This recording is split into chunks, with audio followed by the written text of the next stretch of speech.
All right, we are live and recording. Good afternoon, everybody. We are here today to learn a little bit about talking with your legislators. Thanks for being here today. I will be your presenter as we kind of talk about this topic this afternoon. Chris Heiser, our lobbyist for the Association for the Districts, is here with us today again, too. And I've asked Chris to kind of chime in where he sees fit, and I may turn it over to him a few times. He has much more experience than I do. I'm still learning every day, and so that's what's kind of fun about talking with legislators is I feel like you're always learning, and there's always something new to be learned. So we'll go ahead and get started here. So this is just kind of a brief overview. Chris talked about this in depth, really, this last session that we had last Wednesday. But it's just important to keep these things in mind when we talk to legislators. So Indiana is a part-time legislature, and what really that means is legislative session is really only through January through mid-March or January through April, and so it varies every other year. So in odd years, like this one coming up in 2021, that is what we would consider a budget year or a long session. And it's when the state passes a biennium budget. And so they're basically looking at what is going to be the budget for state activities for the next 2 years. And so what they decide this year will carry us through from fiscal year 22-23 into the next couple of years. And so even years like this year currently that we're kind of finishing up in 2020, they're considered short sessions. And when the main focus there is really on bills, and so they do tend to end earlier, like mid-March. And also to keep in mind, there are things that are potentially options. The governor can call special sessions. So if the governor had decided to call like a special COVID session, that would have been something that could have happened. There are also study committees or task force that happen outside of normal session. And those typically happen, they call them summer study committees, but by the time they end up having them, it's usually in the fall, like in October, before the next session. So why do I tell you this? Like, what is the importance of kind of rehashing just this general thing? And I think it's because our legislature is part-time, our legislators may have a day job and work outside of the session. And I think what you'll find as I talk about communicating with legislators, and I really think this goes for any elected official that you're talking with at the county level, the state level, or the federal level, that, you have to find ways to kind of connect with them. And so when we talk about folks having a day job, they may be business owners, they may be lawyers, or they may be farmers. So I think it's important as we talk about these folks that we consider their background and where they're coming from. And I think having said the difference between the short and long session, it's important to remember that during the budget years that they may be busier. They're not only working on budget items, but they're hearing and working on and drafting and sponsoring several bills at the same time. And they may be taking a lot of requests for funding. And so I think it's important to kind of understand a little bit of the logistics of the legislative process. And so I mentioned Chris Heiser presented last Wednesday, and that recording should be available here soon. But it's important to have the context of the legislative process before you even really begin to kind of engage your legislator. And I think it helps you understand where they're coming from.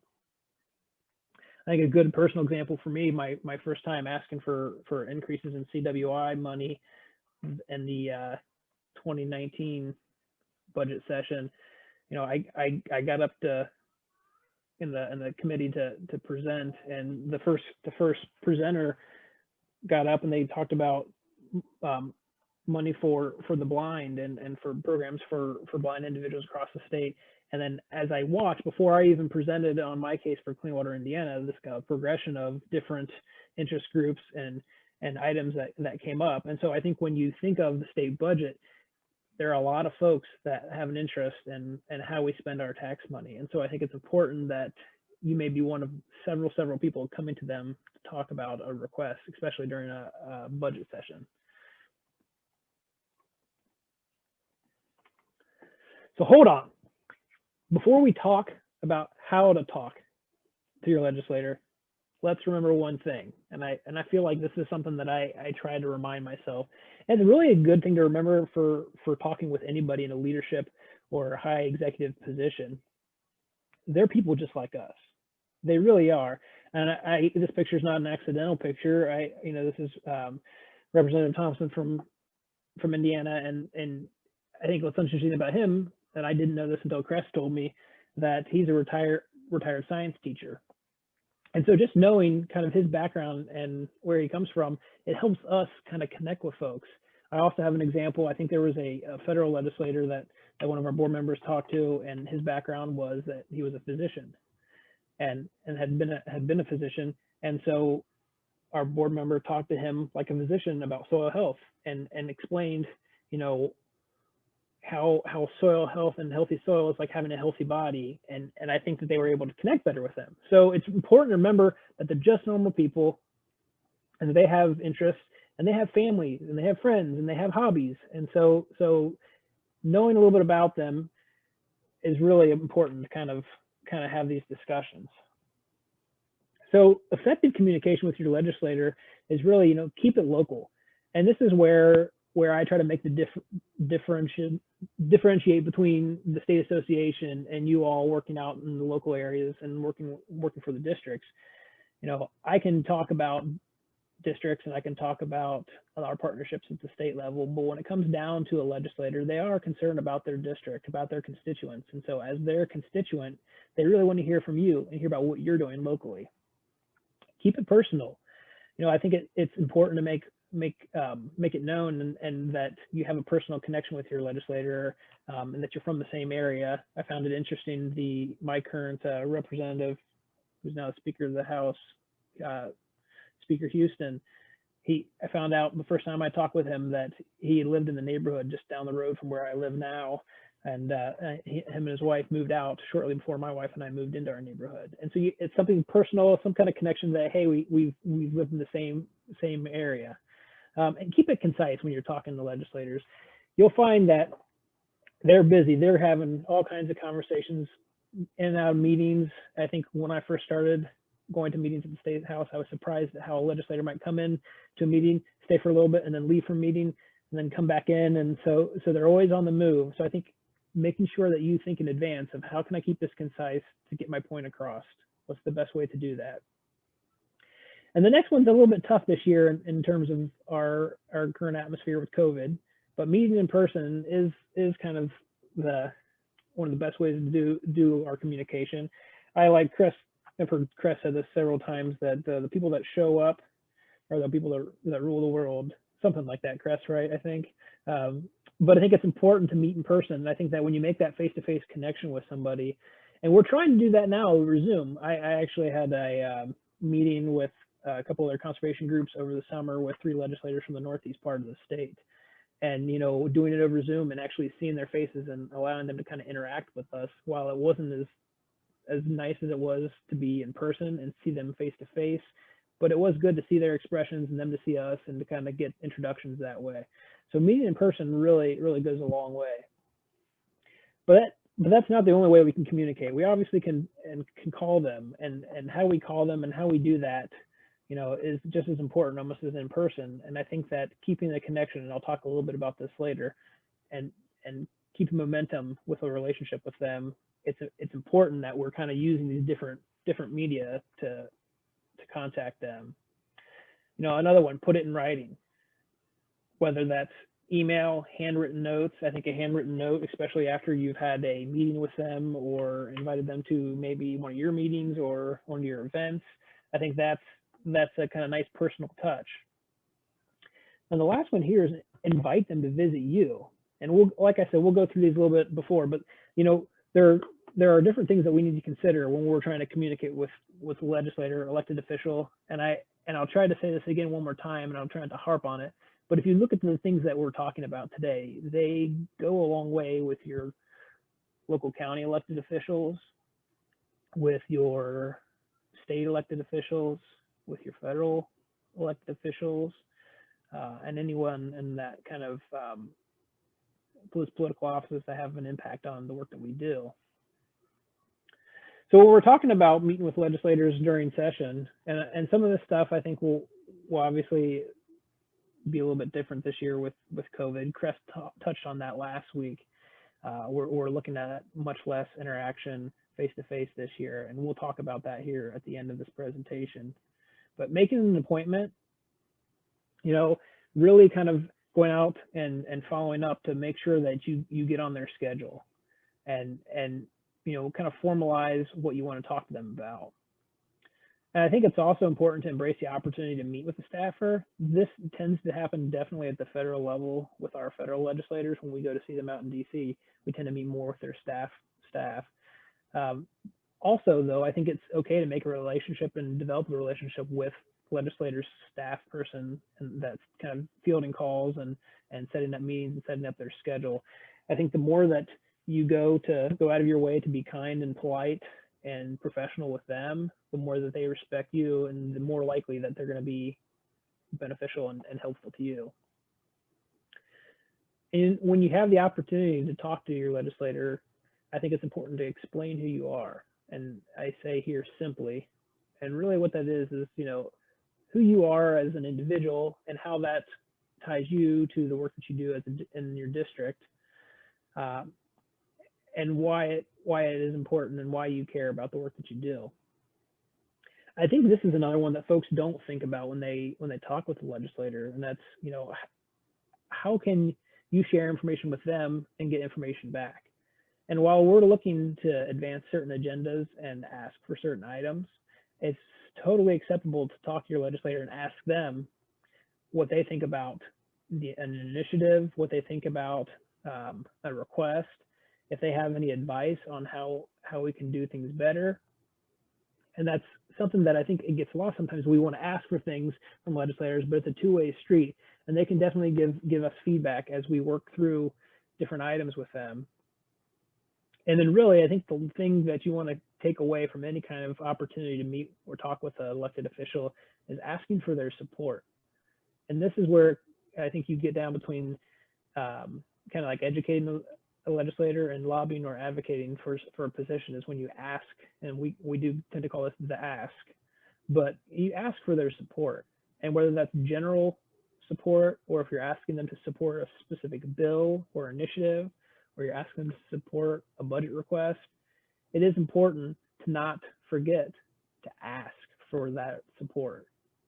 I think sometimes we get flustered in the moment, and I think this is an important thing to kind of maybe make notes before you go in about what you want to cover. But really, it's important not to forget, if you're going to ask them for something, to make sure that you kind of lay that on the line. And they may say that they can't at this time, or they may openly disagree, or they may say, I'll see what I can do. But if we don't ask, we don't get their support necessarily. So I want to talk about a few tips about how to communicate. This list is really in person, and I think it kind of goes hand in hand really with what I would consider like Zoom calls. I know that we consider those not necessarily an in-person meeting, but we are tending to see folks and seeing their faces. So I think a lot of these transfer over, and that we won't be living in this COVID world forever in terms of meeting with folks. So these are tips that are kind of timeless. I think it's important that if you make an appointment, you be on time. I think this goes with probably most things in our life and in our professional world with meetings. But if you made an appointment, make sure that you're on time, because they're busy and you don't know how much time you are going to get from them. Definitely be respectful of their time. Be thankful for meeting with them. Don't waste time on talking about things that really aren't that important. And I think that's one that's definitely difficult, that you kind of learn to get better at over time. And then if you're with a group, make sure that you introduce everybody and make any kind of connection that each individuals have with the legislator or the district, or with maybe other local officials, or local organizations. I think that's something that maybe sometimes we talk about how we're involved with the district, but it's okay to talk about how you're involved with other organizations and how you're involved with other things in the community, because I think that's one of the big things that we're trying to do, is make them understand how the district is a part of the community as well. And I think that helps with your story, and we'll talk about stories a little bit later. keep it short and simple. Again, you are on time frame. You may only have a couple minutes. There are some legislators that you'll be able to sit down for 15, 20 minutes. It just depends on their schedule and when you catch them. And really make your main point first, and then kind of follow with supporting information. You know, and I think that it's one thing to ask or talk about something that you want to cover with them, but it's really helpful if you do have an anecdote to go along with it, have a story. And again, we'll talk about stories here, but it's easy to just say like, hey, help us support invasive species removal, or hey, help us support additional funding for clean water in Indiana. But if you don't have something to kind of go on and explain to them why that's important, you know, I think it may be lost on them. And so I think anecdotes are important. However, keep in mind, I think we're going to kind of revisit this one up above, but keep it short and simple. You know, so I think it's a delicate balance. And that bleeds right into number 6 here. Stay the course. Don't go on a tangent. Try not to go way off course, because when you do that, it gets hard to get back to where you were. And once you may walk out the door or hang up the line or leave the Zoom meeting, they may have forgotten what you were talking about, what your main point was. Definitely don't assume that they know our jargon. Use terms that they can understand. I think it's very, very important, and this is something that I tend to kind of repeat, probably to a fault, but don't assume that they know the work that you do and know the terms that you know. I think it's very interesting, and a good example I have, I was in a meeting with a senator, and we were talking about a summer study committee, and I was there with State Department of Ag staff and Farm Bureau and corn and soy folks, and the Indiana Conservation Partnership was brought up, and the legislator, who I assumed knew what the Indiana Conservation Partnership was, said, what's that? The Indiana what? What is that partnership? And my jaw about dropped, and I think I made the assumption that he knew about the Conservation Partnership and about the agencies that made that up from his stature, but he didn't. And so I think it's very easy for us, because of the work that we do and the partners that we work with, to assume that people know what we're talking about, because we tend to work in bubbles and in spaces where a lot of people do know our work. And we need to make sure that we don't assume too much when talking with our elected officials. Again, kind of hand in hand with that, really watch out for your acronyms. Try not to use acronyms. Try to use full explanations when you're talking with them. I think it's also important, especially in person, don't pretend to know what you don't know. I think it's obvious, especially somebody that works a lot with all different types of people, like a legislator. I think that body language and your ability to be confident in what you're conveying. So if you don't know something, don't pretend that you do know it. They'll probably be able to call you on it.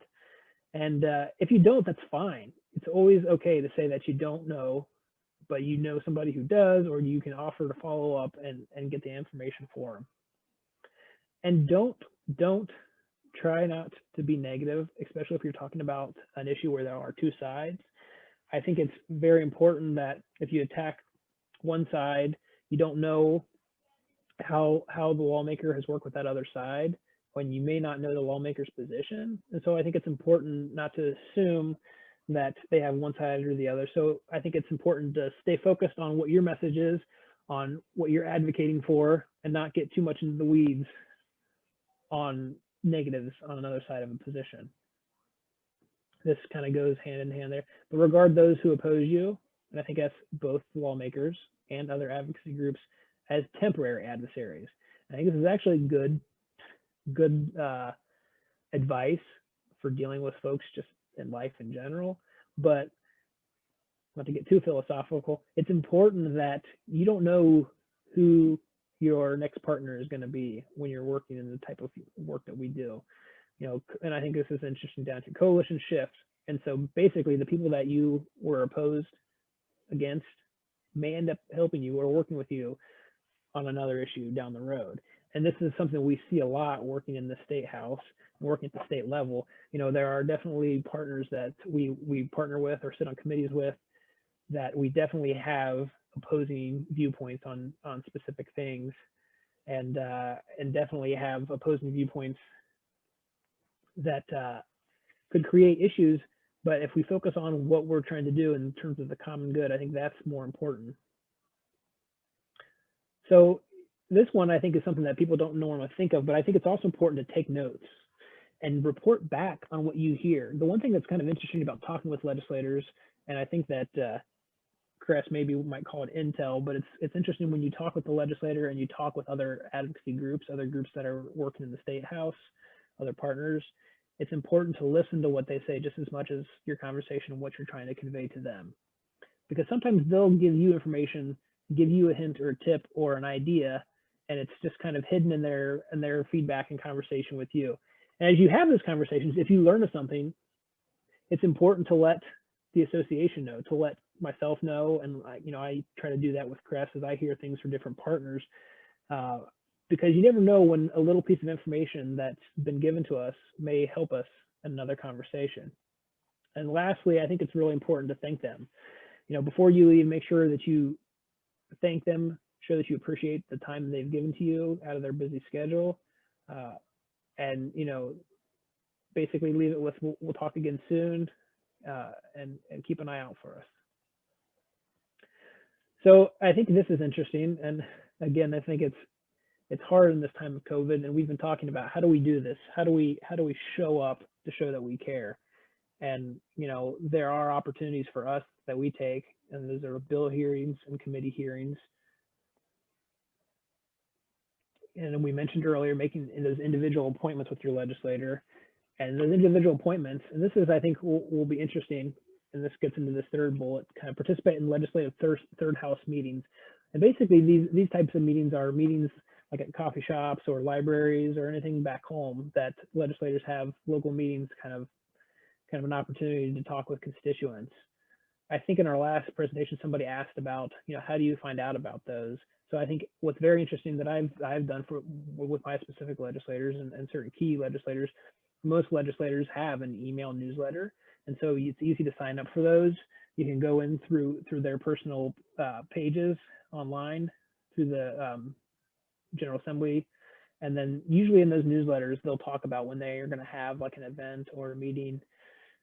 So it's kind of goes hand in hand, and making individual appointments, I think, is going to be very interesting and important in this time of COVID, because legislators aren't going to have the opportunity to have lots of people in the state house and having lots of outside folks visit. But when they're back home, like on the weekends and on the Fridays when they're typically off from the legislative duties, I think they'd be more inclined to visit somebody's farm, meet somebody outside for coffee. So I think it's going to be an important time right now with COVID to look at these opportunities to meet kind of one-on-one outside of the state house. And then this last one, follow up with individual legislators, and follow up.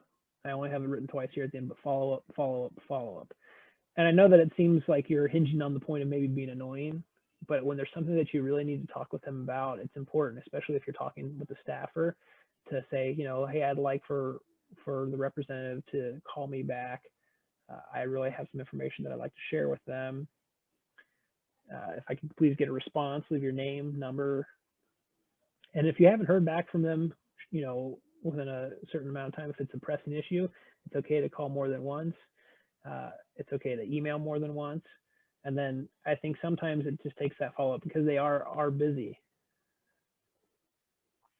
And if there's one thing that I think that I would like for you folks to take away today about talking with legislators is you can talk to them, but how many of you like to talk to a stranger? How many of you like to talk to people you don't know? Now, that's my personality type. I might just be standing somewhere and talk to a random stranger out on the street, but that's just kind of who I am. Most folks don't love the idea of talking to folks they don't know. And so if you can start to develop a relationship with your legislator and become somebody that they recognize or at least know of, and you get more comfortable with them, it becomes so much easier to communicate the things you need to. And you can do this, not just you as an individual, but you can do this as an organization. You can try to develop a relationship between like your district and your representative or senator. And so, a couple points on this. make your presence known whenever possible. So if you're at an event where the legislator is, even if it's not your event, make sure that you go over, say hello, introduce yourself, say, hey, I'm so-and-so from this district. Remember we talked at this other event, or that. So it's perfectly acceptable to do that. I find myself, when I've talked to a legislator, if it's like the second or third time that I've come in contact with them, I remind them, oh, remember we talked at the corn and soy event up the Noblesville Fairgrounds that one time. We talked about cover crops and wheat and typically when you start that way and you kind of explain who you are, many times if you've had those discussions with them previously, it just kind of lights a spark. So make your presence known, even if it's not something that you're hosting. And develop and talk to other possible partners, organizations, and individuals. The other folks that are working with your legislators, it's important to kind of partnership with them and talk with them about kind of what their needs and wants are. But then it's also important to tell your legislator that you're kind of working with those folks, and it helps kind of develop a relationship of your organization and who you are. And I think I kind of hit this one before, but reminding the legislator who you are every time. Don't assume that they remember who you are. Make sure that you give them a reason to remember you by, but at the same time, make sure that you reintroduce yourself every time in a manner that kind of keeps you fresh in their mind. Thank them for their work. And I think that any kind of interaction you have with them kind of flavors that relationship going into the future. So I think it's important that you recognize how every interaction you have with them might play into the next one. And then finally, that practice makes perfect. It definitely does. So the more that you talk with the legislator, the more that you take the opportunity to reach out on different issues, the easier it will become to kind of engage them. And so more, how do we develop a relationship? Really develop a year-round relationship. It's not just during session. It's not just during the times when we want or need something from them. So as a district, we do a lot of things that a legislator or a county official, even our federal legislators and their staff, can be involved with.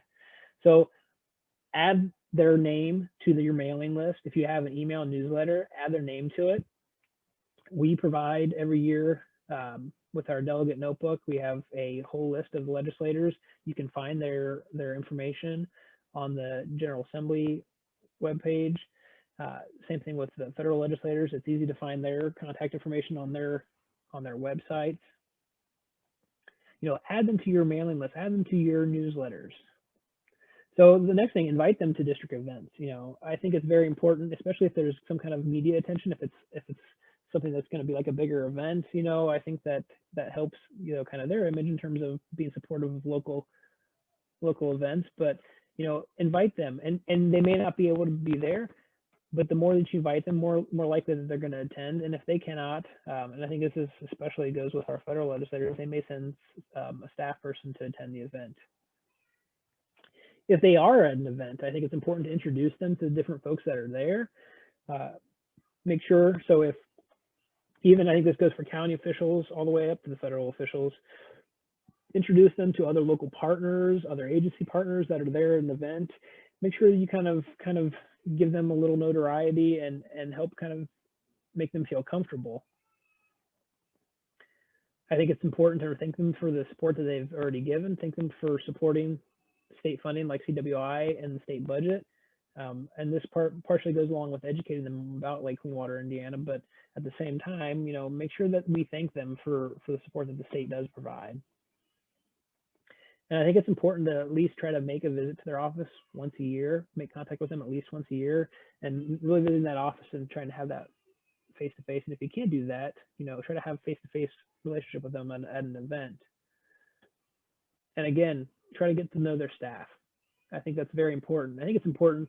So it goes a long way if you call and you talk to the staff person and you ask to have an appointment or have them get back with you. You ask the staff person their name. And then the next time you call, you say, hey, Jim, or hey, Sally, this is, Joe. I called the other week and we talked about trying to get a meeting with a representative. I wanted to kind of follow up on that and see if there was any opportunity for me to take advantage and talk with him or her. So, you know, I think it's important to kind of use those skills of just kind of making yourself known to them, but at the same time recognizing that they're an individual too. You know, assume that they are going to be an ally. Try to be positive with them as you talk with them. I did mention this a little bit earlier, but identifying yourself beyond your district connections. You know, mention business, civic, church, school, family interests, any other type of thing. It's very interesting that you find that you might have some kind of commonality with the legislator, and I think that helps just kind of with future kind of recognition and communication, and allowing you to kind of stay within their know. And I think it's fun that you can think about this, and a lot of people don't, is we get worried and concerned that they know so much. And I think it's really important to understand that they don't know everything. And so be useful to them as a source of correct information. You know, don't guess answers, you know, don't pretend to know what you don't know, but you can always be a source of information for them and help them stay informed on issues. And it's even acceptable to send them information that you might think that they should know. And so, you know, I have an example here. There was a new legislator, I think out of the St. Joe County area, my second year working for the association, and I was there for Ag Day at State House. And he came over and talked to me and introduced himself, and we talked for a little bit. And before he walked away, I said, well, here's my card. I said, you know, if you have any question about conservation issues or water quality or ag-related issues in general, please reach out, give me a call. And if I don't know the answer, obviously I have a good network of folks, and I can make sure that I find somebody that can get the information that you need. And so in that moment, I took the opportunity to present myself as, hey, I can be a source of information for you, somebody that you can call when you need assistance. Another thing is to kind of keep a background file on your legislator. Learn who they are, what are their interests and their thoughts, and you know, how do they feel about conservation? I think that's important to know. You know, give them recognition if and when possible. Make sure that when they do support initiatives that we are concerned with, that we recognize that. And I mentioned this earlier, but you know, attending events where legislators are present, not necessarily an event that you host, I think is important, and making sure that you have that opportunity just to have just a short FaceTime. I think making calls and sending emails and writing letters when asked, and you know, I think that's something that as the association will be more intentional about in the future. But you know, so when you go to make those points of communication, those points of contact, you know, there's already that relationship there.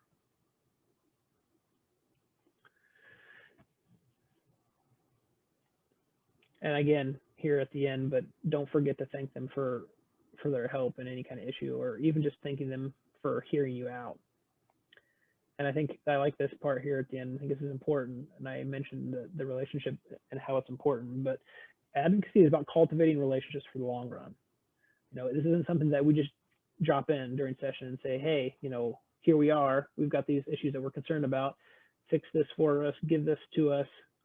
We can't have those types of relationships because it won't go very far for us. So I want to take a moment to pause right here for questions.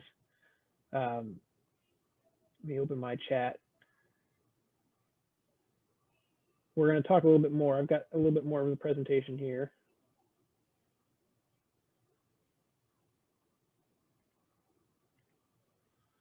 I don't see anything in the chat.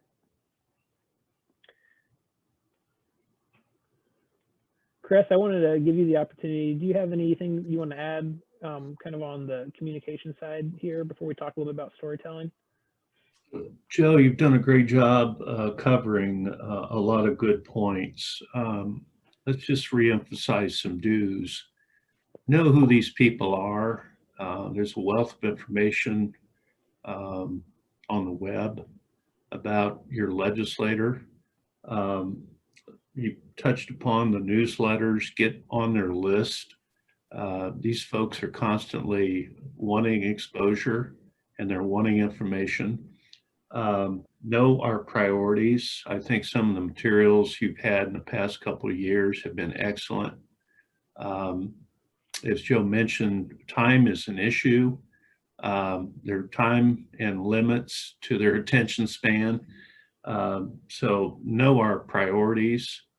Um, I also want to encourage, and I know it's been very effective on visits to the State House in the past, of promoting your brand, if you will. Many of you wear your uniform, uh, have a name tag with the district, uh, print up some business cards. Those still work, in my opinion.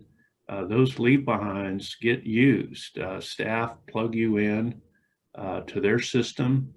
So those are all just very helpful little tricks, if you will.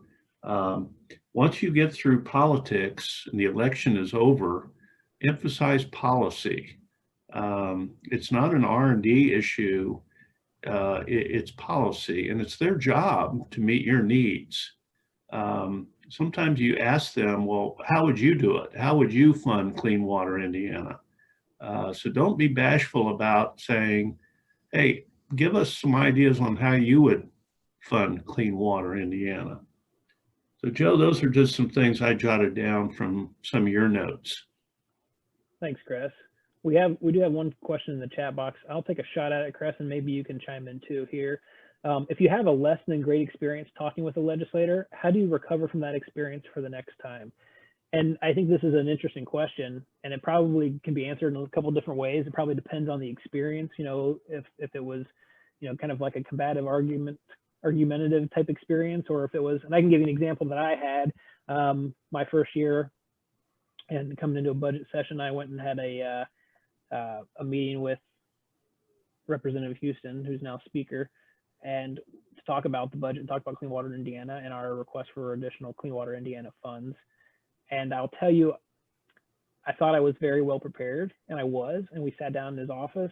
But I think that having a better understanding himself of the total budget, I think that he kind of threw things at me a little bit and threw numbers at me, and kind of unhinged me a little bit. It was a little intimidating. And I think when I walked out, I thought to myself, well, shoot, I knew more about the numbers than I let on. I should have taken control of that conversation.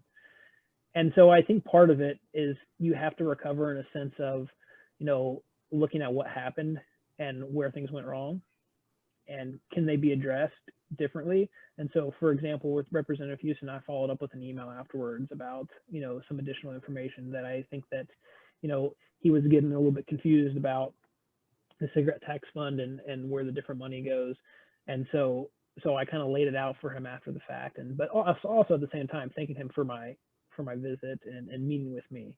So I think it is maybe on a case-by-case basis, but I think as you look at the situation where you have a less than stellar experience, you have to think about, okay, what went wrong, what led me to that, and then kind of come up with a plan for how do I one, improve in the future. So I think anytime something like that, how do you do it better the next time, and you know, is there a way to kind of fix things in the short term too? So Chris, do you want to add anything to that?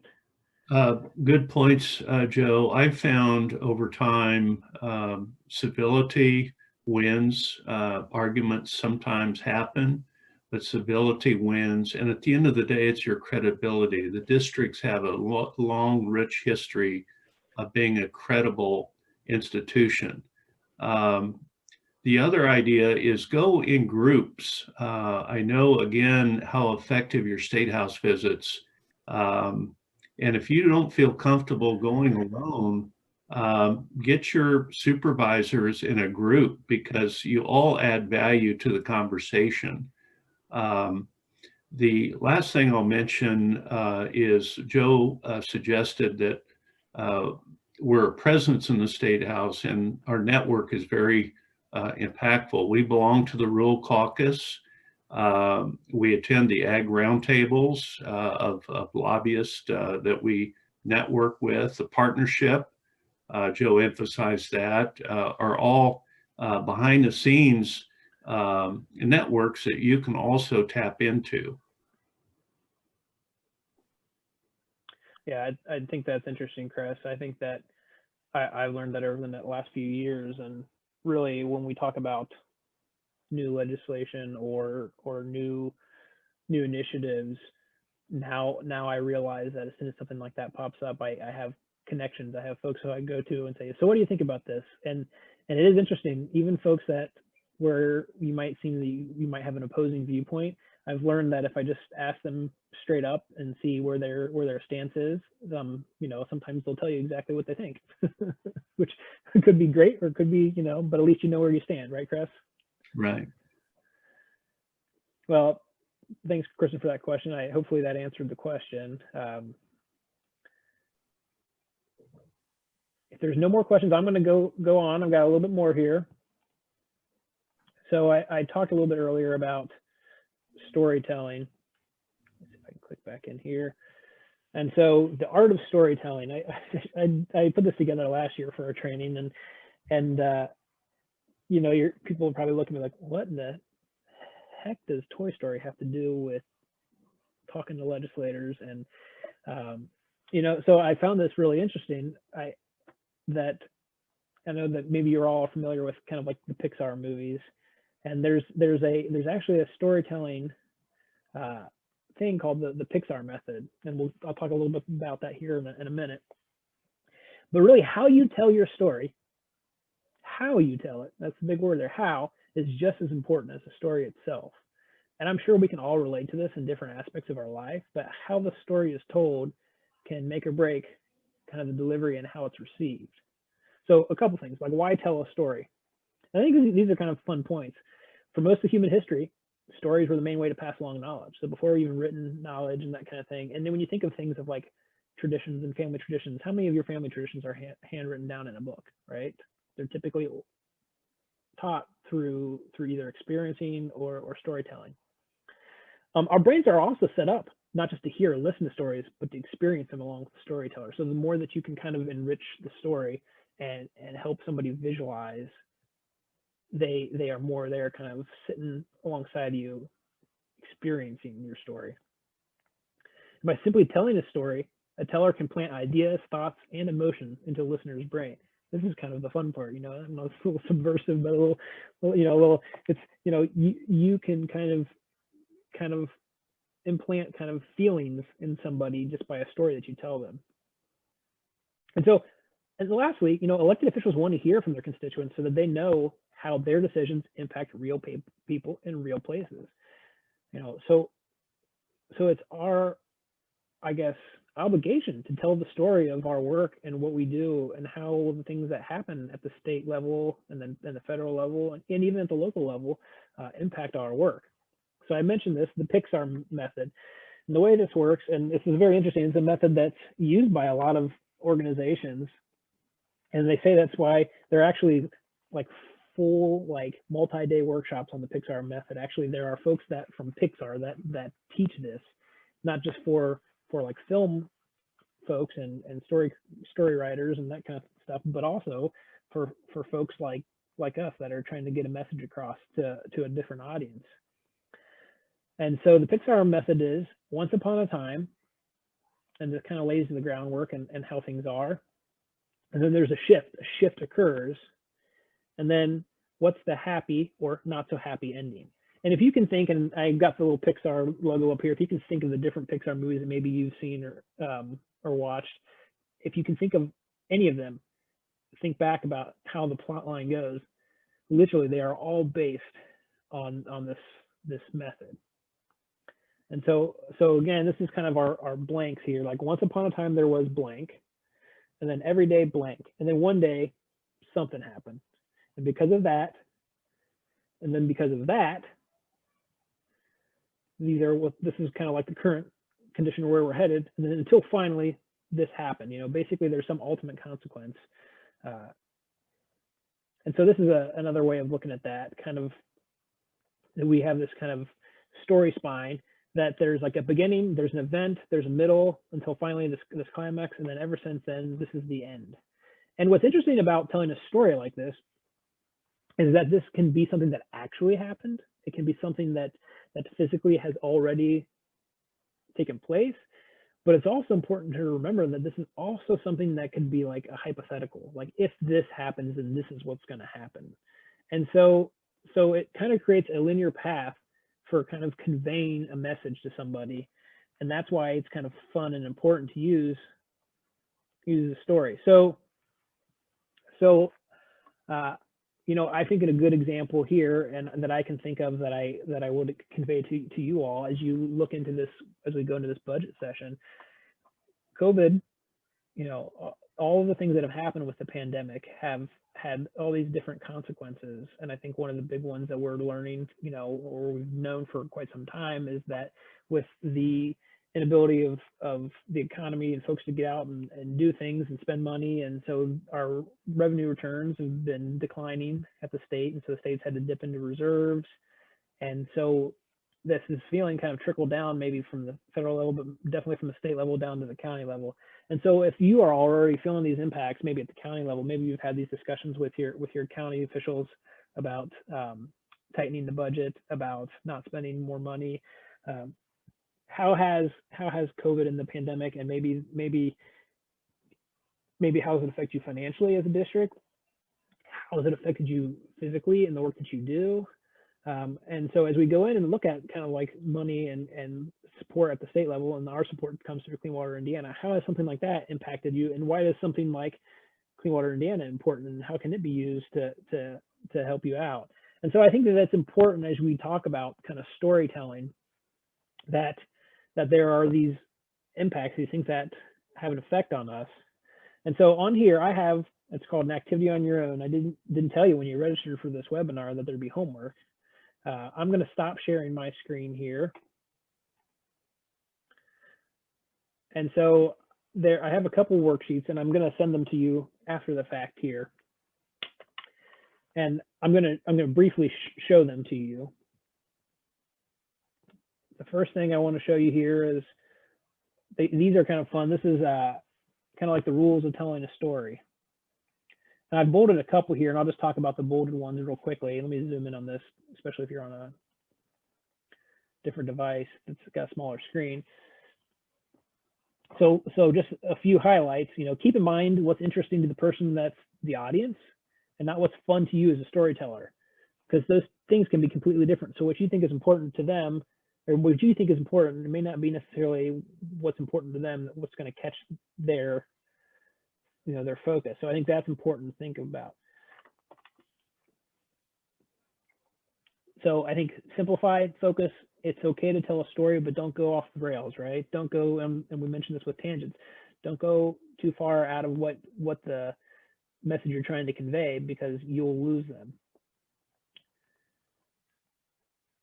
I like this one. When you're stuck, make a list of what wouldn't happen next. And so I think this is important. You know, when you're talking about, you know, when you're asking for support for something, what would happen if? And I think for us in the world of conservation and natural resources, we think about like, what if we didn't have these natural resources? What if we didn't have this funding that supported clean water and soil health? And what are the maybe consequences of not doing the work that we do?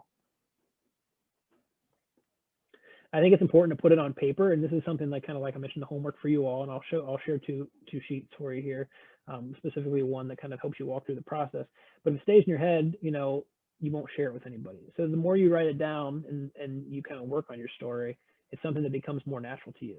And so if you write it down, massage it, work on it, think about your message, then you kind of get to a point where, okay, you know, this is what's the most important. This is how I can convey it. This is how I can get their attention. And this kind of follows my storyline.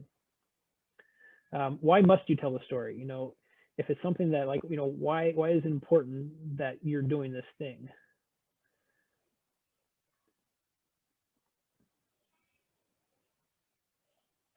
So I'm going to send these out. I'm going to switch screens here again. And so I have this worksheet. Can you all see this?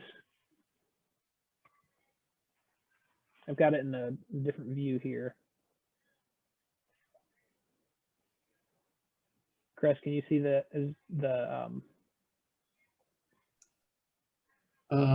no, I can't. Hey Joe, this is Andrea. I can see it. It's just kind of small. Okay, yeah, it'll be small, and at this point, Okay. you don't need you don't necessarily need to see, because what I'll do is I'll send this out after the fact, and I'll make sure when we post a recording, these are up there as well. So I think this is interesting. This is basically a 2-page worksheet, and it talks about why you should tell stories for advocacy, and it talks a little bit. It's similar to like the Pixar method. It talks about the story arc, and how you can kind of create a story and explain a situation, and it has tips. And then on this back side, there's actually a worksheet. And so when I said I'm trying to give you homework to do, I think this is an opportunity for you to think about, like, what is our story? And I don't always want you to think about, like, districts as a holistic, like, what is our story? I think that's typically what I try to think of. I try to think of, how do I tell the story from the association perspective of all districts? But I think it's important for you, especially with your local legislators and your local elected officials, like, how do you tell your local story? Like, what are the things that are impacting you locally, or the work that you do locally? And I think that's important. And so when I try to do my storytelling, I try to kind of do a state level, kind of a holistic, like all of districts. But then I do bring in stories from individual districts, because I think it helps highlight certain issues. And so I think for you all, as you think of storytelling, it's very personal. Make it about, what are the things that are going on locally. And I think that's how you really will have the biggest impact. And that's really how, the work that I do, the work that Crest does, the work the association does at the state level, can benefit from your work and discussions with local legislators, is by making it personal and about the work that you do, and making that personal connection with the legislator. So this worksheet is something that maybe you can take back and you can work on individually. I'd really, I'd love if you'd take it and work on it, like with a board, like at a board meeting, or there's an opportunity like that. Share it with your board, because I think it's something that, and when I feel bad because last year in person we did this kind of like in a table setting as a group, but I think it's important to kind of share ideas. And again, your story is never over. You kind of rewrite your story. And so I think it's important to kind of put down these things on paper. So don't blow me off. I know it may seem a little hokey, but when you write down ideas like this and kind of start to formulate, you'll find that it's easier to share this kind of information and kind of tell your story as you work with kind of, from the bottom at your local level all the way up to the federal level with different elected officials.